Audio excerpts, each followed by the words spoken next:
Oke, bismillahirrahmanirrahim. Assalamualaikum warahmatullahi wabarakatuh. Oke, selamat pagi anak-anak.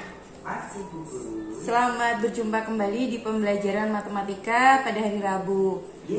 Oke, untuk hari ini seperti yang Ustazah sampaikan kemarin, bahwa hari ini nanti kita ulangan. Nah, selain ulangan, nanti juga ada ilmu pengantar untuk bab yang kedua. Oke, bukunya kalian sediakan, buku pendamping kalian seperti ini. Oke, kita bisa cek untuk di bab 2 atau semester genap ini.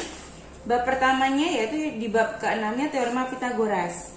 Nah, seharusnya habis teorema Pitagoras yaitu lingkaran, garis singgung lingkaran seperti itu. Karena kita mengalami situasi pandemi, maka kita menggunakan kurikulum pandemi di mana ada pengurangan bab gitu ya. Jadi bab itu dirampingkan, materinya dirampingkan. Maka dari setelah bab 6 teorema Pitagoras kita langsung ke bab 9 yaitu bangun ruang sisi datar yang insya Allah hari ini nanti akan kita pelajari. Oke, sebelumnya saja pesan sediakan buku catatan dan buku tugas kalian. Oke, nah di sini nanti kita akan mempelajari bab 9 di buku paket kalian ada di halaman 107. Nah, bisa dibuka halaman 107. Oke. Bangun ruang sisi datar itu termasuk geometri dan pengukuran. Nah, di situ ada kompetensi dasarnya yang bisa kalian lihat. Kita punya 2 kompetensi dasar untuk bab ini. Yang pertama, membedakan dan menentukan luas permukaan dan volume bangun ruang sisi datar, baik itu kubus, balok, prisma, dan limas. Dan juga untuk yang kedua, menyelesaikan masalah yang berkaitan dengan luas permukaan dan volume bangun ruang sisi datar juga. Kubus, balok, prisma, dan limas serta gabungannya. Maksudnya gabungan itu misalnya ada kubus, terus di atasnya ada limas. Berapakah volume keduanya? Seperti itu. Nah, agar kalian lebih paham, untuk hari ini kita akan mempelajari 2 bidang dulu atau 2 bangun ruang dulu maksudnya. Yaitu yang pertama kubus dan balok. Nah, oke. Kata orang kan tak kenal maka tak sayang. Biar kalian menyayangi bangun datar, maka Ustazah akan memperkenalkan kalian. Begitu ya. Langsung saja. Di sini bangun ruang sisi datar. Nah, peta konsepnya bisa kalian perhatikan. Bangun ruang sisi datar yaitu ada kubus, balok, limas, prisma. Oke. Nah, di kubus itu nanti ada volumenya sama ada luas permukaan. Jadi semua ini luas permukaan. Oke, kalau kubus itu volumenya rusuk pangkat 3. Kalau luas permukaan itu 6 kali rusuk pangkat 2. Nah, kalau balok itu volumenya panjang kali lebar kali tinggi. Untuk luas permukaannya 2 kali panjang kali lebar ditambah panjang kali tinggi ditambah lebar kali tinggi, atau kalau biar nggak kebalik-balik gitu ya, itu bisa disingkat 2 kali pelem, peletok, dan apa aja yang membuat kalian lebih mudah ingat gitu ya. Nah, untuk limas volumenya 1/3 kali luas alas kali tinggi. Untuk luas permukaannya luas alas ditambah luas sisi tegak. Dan untuk prisma, volume luas alas dikali tinggi, dan untuk luas permukaannya luas alas ditambah luas sisi tegak.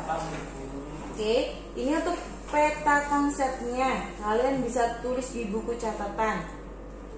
Oke, ditulis yang rapi untuk peta konsepnya. Oke. Kalau sudah, nah kita ke kubus. Kita harus buka dulu. Oke. Nah, kubus ini dia. Kubus adalah bangun ruang yang dibatasi oleh 6 buah persegi yang sama besar atau disebut kongruen. Jadi besarnya harus sama. Jadi ke-6 sisinya ini, oke, 6 buah ini bentuknya dan ukurannya itu sama. Nah, ini yang dinamakan titik sudut, bagian ini yang dinamakan sisi, dan yang tegak ini namanya rusuk, gitu ya. Nah, unsur-unsur kubus itu apa saja? Oke, kubus itu memiliki 6 sisi persegian sama besar atau kongruen, yaitu, nah Ustazah minta kalian menunjukkan nih dari gambar ini sisinya yang mana aja. Ada 6 itu yang mana aja, coba yuk. Oke, otomatis sisi itu bagian yang sini ya, bagian sini. Berarti sisinya ada 6 apa aja? A, B, C, D. Ini ya, A, B, C, D. Besar. Terus B, C, G, F gitu ya. B, C, G, F. Terus F, G, H, E. F, G, H, E. Kemudian A, D, H, E. A, D, H, E. Kemudian ada A, B, F, E. A, B, F, E. Udah berapa? 1, 2, 3, 4, 5. Satu lagi yang belakang, D, C, G, H. Oke, D, C, G, H. Nah, berarti jumlahnya sudah ada 6. Kemudian memiliki 8 titik sudut. Ayo tunjukkan yang mana 8 titik sudutnya. Seperti contoh tadi, di sini titik sudutnya berarti ada sudut A, sudut B, sudut C, sudut D, sudut E, sudut F, sudut G, sudut H. Betul, jumlahnya berarti ada 8. Yaitu sudut A, B, C, D,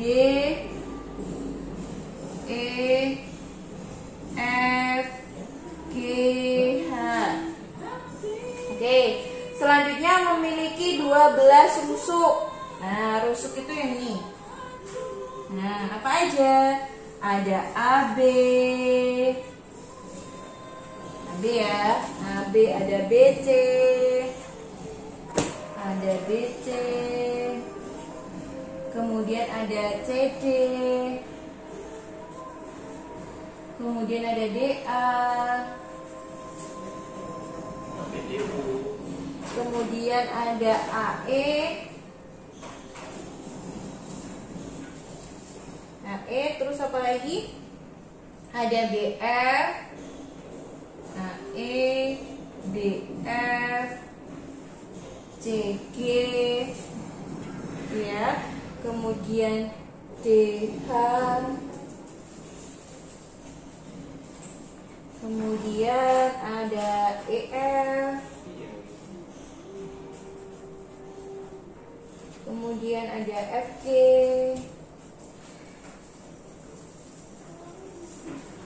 Kemudian ada GH. Kita hitung dulu, ada 1, 2, 3, 4, 5, 6, 7, 8, 9, 10, 11. Berarti satu lagi HE. Pas ada 12 rusuk. Oke. Berarti unsur kubusnya memiliki 6 sisi persegi yang sama besar, yang tadi sudah kita cari A, B, C, D dan seterusnya. Kemudian memiliki 8 titik sudut, sudut A, sudut B, sudut C dan seterusnya. Dan juga memiliki 12 rusuk, ada rusuk A, B, B, C, C, D dan seterusnya. Oke, kalian catat di buku catatan kalian. Oke. Kalau sudah,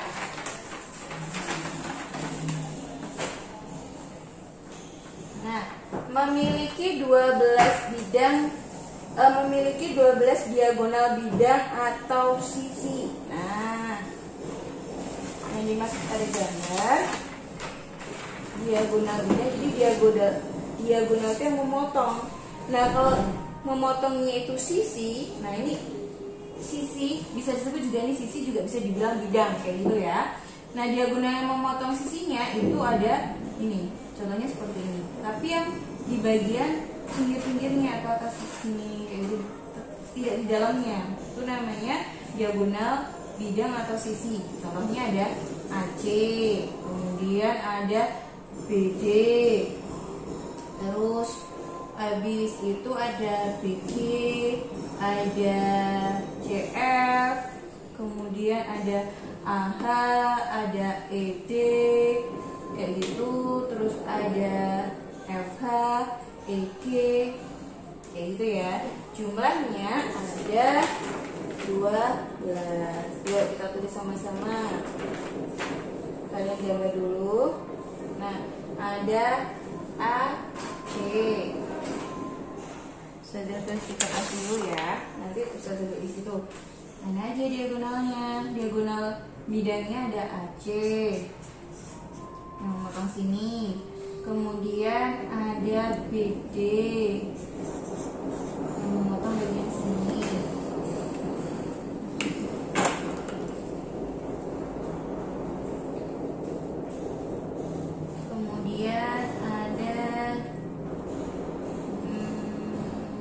BG ya, BG bisa, BG bagian sini, BG, CF, terus EG,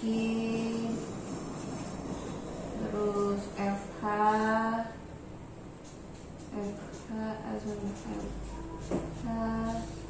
kemudian sini AH, terus ada DE, ada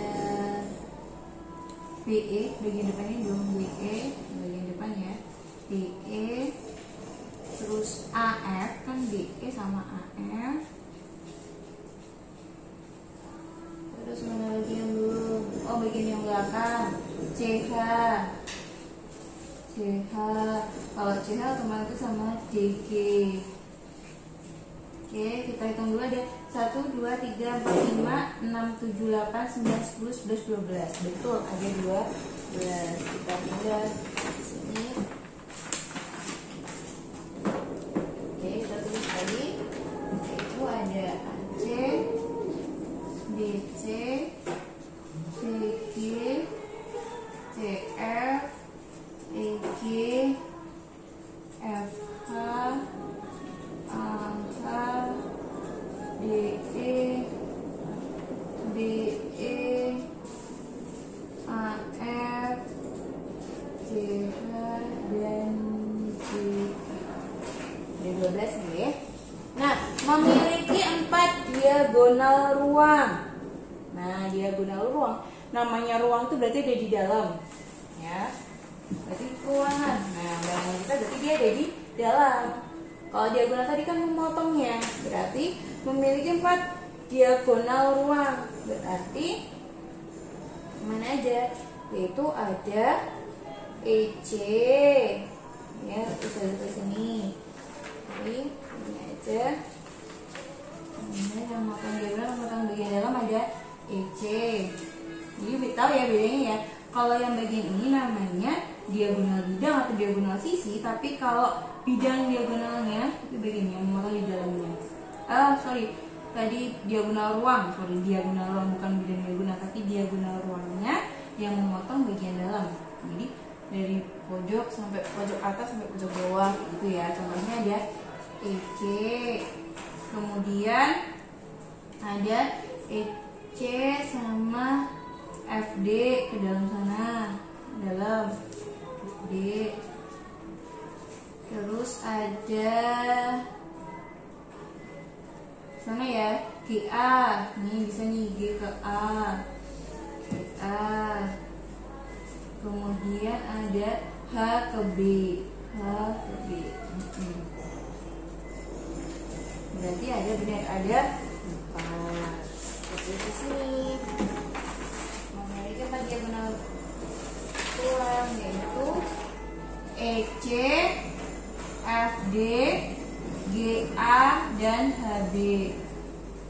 Kemudian memiliki 6 bidang diagonal. Nah, bedanya tadi diagonalnya sama memotong. Kalau bidang itu berarti dia bentuknya, kalau di sini persegi berarti bentuknya kayak persegi gitu kan. Jadi yang memotong persegi.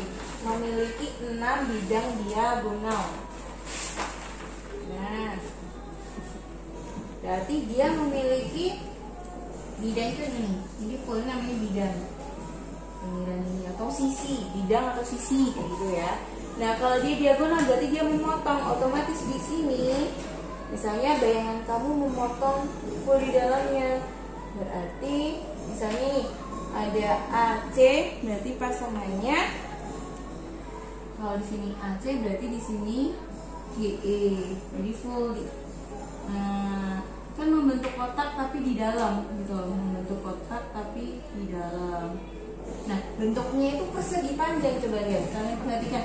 Bentuknya persegi panjang kan? Ukurannya lebih panjang daripada persegi. Nah, berarti ada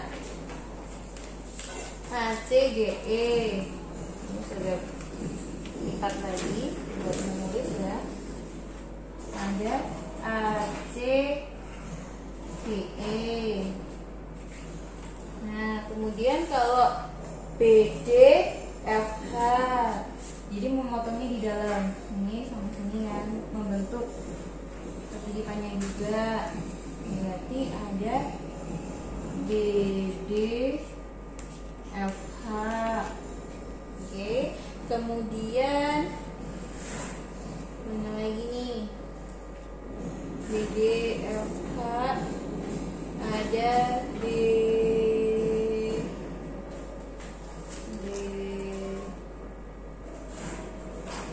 ada BCHE. Jadi bentuknya nanti ngelipat ke sini, motongnya tuh miring ke sini.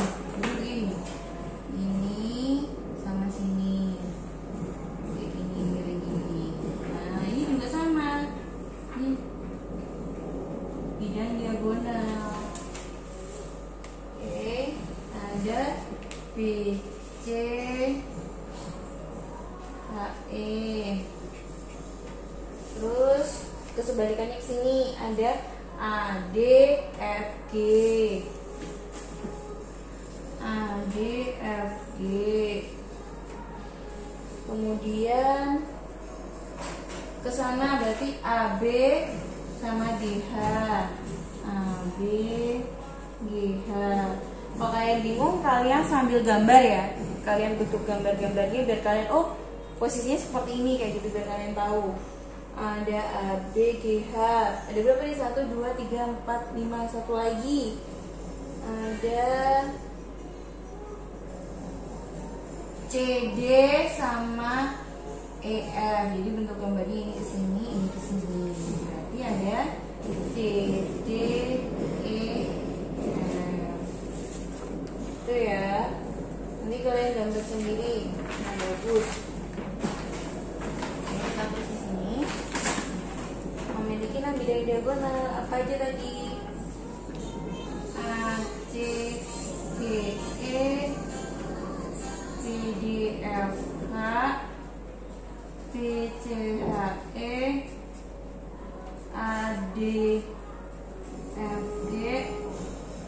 ABGH, CDEF. Nah, dan intinya bidang diagonalnya berbentuk persegi panjang. Jadi cara kalian coba gambar yang rapi di buku kalian. Nah, untuk luas permukaan dan volume kubus itu seperti yang tadi sebelumnya. Luas permukaannya 6 kali sisi kuadrat. Sorry, ada kekeliruan di sini. Ini S pangkat 3. Untuk volume itu pangkat 3 kubik. Oke, luas permukaan. Biasanya luas itu kuadrat ya, 6 kali S kuadrat. Kalau volume S pangkat 3. Nah, keterangannya S di sini tuh panjang rusuk kubus. Oke, S di sini panjang rusuk kubus. Nah, untuk rumus yang lain pada kubus ada jumlah panjang rusuk. Bisa kalian catat 12 kali S, panjang diagonal sisinya S kali akar 2 atau sama dengan S akar 2, panjang diagonal bidangnya S akar 3. Untuk luas bidang diagonalnya S kuadrat kali akar 2. S kuadrat kali akar 2. Bisa kalian tulis dulu di buku catatan kalian yang rapi. Oke. Bisa di pause dulu, terus kalian tulis yang rapi.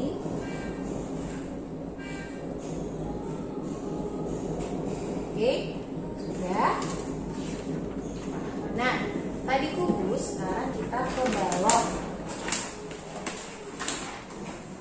Balok. Nah, balok di sini sama bagian ini tuh sisi, terus yang bagian panjang ini namanya rusuk, kemudian yang bagian ini namanya titik sudut. Oke. Balok adalah sebuah bangun ruang yang dibatasi 6 buah persegi panjang. Dia memiliki 6 buah persegi panjang yang terdiri dari 3 pasang persegi panjang yang sama besar atau kongruen. Bedanya sama kubus, kalau kubus itu semua sisinya itu sama atau kongruen. Tapi untuk balok dia itu memiliki 3 pasangan yang kongruen. Yang mana aja, Us? Bagian sampingnya sini, yang berhadapan ini, dia otomatis sama besarnya. Terus bagian tutup sama bagian alasnya, otomatis dia juga sama besar dan kongruen. Depan dan bagian belakangnya itu juga harus besarnya sama dan kongruen. Jadi ada 3 bagian. Nah, unsur-unsur balok dibatasi oleh 3 pasang sisi yang kongruen atau sama besar. Oke, tahu ya bedanya sama yang kubus tadi. Nah, dia juga sama memiliki 8 titik sudut, ada A, B, C, D, dan seterusnya, sama seperti tadi. Memiliki 12 rusuk, sama seperti kubus. Memiliki 12 diagonal bidang sisi, sama. Memiliki 4 diagonal ruang, sama seperti kubus tadi. Oke, kalian kalau misalnya menambahkan, boleh ditambahkan mana saja hurufnya, sama seperti yang kubus tadi. Oke. Nah, dia juga memiliki 6 bidang diagonal, sama juga seperti kubus. Oke. Nah, rumusnya untuk luas permukaan kayak tadi, misalnya nggak boleh kebalik-balik, nggak boleh misalnya di sini PP atau LT atau gimana, nggak boleh ya. Luas permukaan 2 kali, kalau saja bisa dibuat ingat-ingat itu pelem lotek titik. Bisa juga pelem apa aja yang menurut kalian mudah diingat gitu ya. Pelem lotek titik, artinya 2 kali panjang kali lebar ditambah lebar kali tinggi ditambah panjang kali tinggi. Ini untuk mencari luas permukaan kubus. Kemudian volumenya panjang kali lebar kali tinggi, dan untuk panjang diagonal ruangnya itu akan P kuadrat ditambah L kuadrat ditambah T kuadrat. Dan untuk mencari jumlah panjang rusuknya yaitu 4 kali panjang tambah lebar tambah tinggi. Nah, ini untuk pengantar kalian mengenai kubus dan balok. Kalian bisa catat rapi di buku catatan kalian. Nah, untuk minggu ini ada tugas nggak, Us? Tidak. Jadi untuk minggu ini kalian bisa fokus untuk ulangan yang ada di link deskripsi. Kalian kerjakan baik-baik. Ustazah harap nilai kalian bagus gitu ya. Jadi seperti yang Ustazah sampaikan, ketika kalian masih memiliki tugas, segera kerjakan tugas itu. Misalnya bingung tugasku yang mana aja ya, bisa nanya. Jadi Ustazah harap kalian tidak memiliki tugas. Jadi kalian coba tembusi semua guru, semua ustazah kalian. Saya masih memiliki tugas apa? Karena tugas itu nanti sama ulangan harian yang kalian kerjakan ini nilainya lumayan untuk menolong kalian. Nah, ingat tanggal 1 sampai tanggal 8 Maret itu nanti kalian akan menghadapi PTS, penilaian tengah semester. Jadi kalian kerjakan besok itu semaksimal mungkin karena nilainya itu apa adanya. Nah, penolong kalian nanti di PAT, penilaian akhir tahun, itu nanti ada nilai PTS, PAS, tugas sama ulangan harian. Jadi jangan pernah bosan-bosan untuk berusaha mengerjakan, oke? Ingat kata Ali, kalau kalian ingin mendapatkan dunia, gunakanlah dengan ilmu. Kalau kalian ingin mendapatkan akhirat, dengan ilmu juga. Kalau kalian ingin mendapatkan keduanya, itu juga dengan ilmu. Jadi jangan bosan-bosan untuk mencari ilmu, oke? Dan jangan lupa tinta, tekun, inisiatif, dan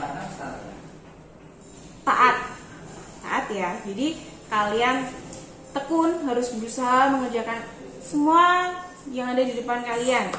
baik dengan pembelajaran kalian kerjakan sebaik mungkin. Misalnya kalian di rumah, kalian juga membantu orang tua kalian. Jadi inisiatif kalian, misalnya oh aku punya cara sendiri, kalian bisa gunakan itu. Dan taat ketika kalian di sekolah atau mungkin seperti ini, kalian harus patuh sama orang tua, sama ustaz-ustaznya kalian. Jadi kalian dengarkan baik-baik perintahnya, kalian ikuti. Kalau di rumah kalian juga taat kepada orang tua kalian. Oke, Ustazah berharap kalian selalu dilindungi Allah Subhanahu wa taala. Semoga kalian terhindar dari wabah dan kalian bisa beribadah dengan baik. Semoga kita semua bisa dihindarkan dari wabah ini. Oke. Ya, Ustazah cukupkan sampai sekian. Selamat mengerjakan ulangan harian teorema Pythagoras. Semoga kalian semua mendapatkan nilai yang bagus. Apabila ini nanti masih ada yang kalian belum paham, bisa tanya ke Ustazah. Oke. Cukup sekian yang bisa Ustazah sampaikan. Mohon maaf apabila ada kurang lebihnya. Billahi taufiq wal hidayah. Wassalamualaikum warahmatullahi wabarakatuh.